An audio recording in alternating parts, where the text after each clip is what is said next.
Hi friends, what's up? This is Arcade from 360 Reader. As of now, I'm going to show how to set Brave as the default browser on iPhone and iPad. The privacy-centric Brave web browser is gaining a lot of popularity, and rightly so, as it is top-notch web browser when it comes to privacy, and also comes a decent set of features to let you browse with the needed peace of mind and with enhanced privacy. That all being said, it's time to learn how to set Brave as the default browser on iPhone and iPad. Before getting started, make sure you have subscribed our YouTube channel and hit the bell icon so that you won't miss any update from 360 Reader. First and foremost, open the App Store on your iPhone or iPad, then search for Brave browser and then download it. The browser supports iPhone, iPad, and iPod Touch running iOS 14 or later, or iPad OS 14 or later. Once you have downloaded the Brave browser,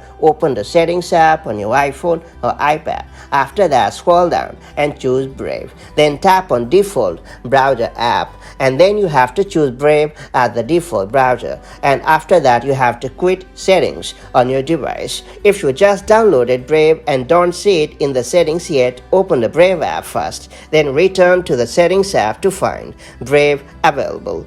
Now, any link you open through email, notes, messages, or apps will launch directly in the Brave browser app. That's pretty much it. So that's how you can use Brave as the default browser on your iPhone or iPad. Of course, if you ever want to go back to Safari, all you have to do is follow the same steps and then choose Safari in the end. If you found this video helpful, do like and share it, and I'll see you in the next video with more such handy iPhone and iPad hacks. Till then, stay safe and have a great time. Bye-bye.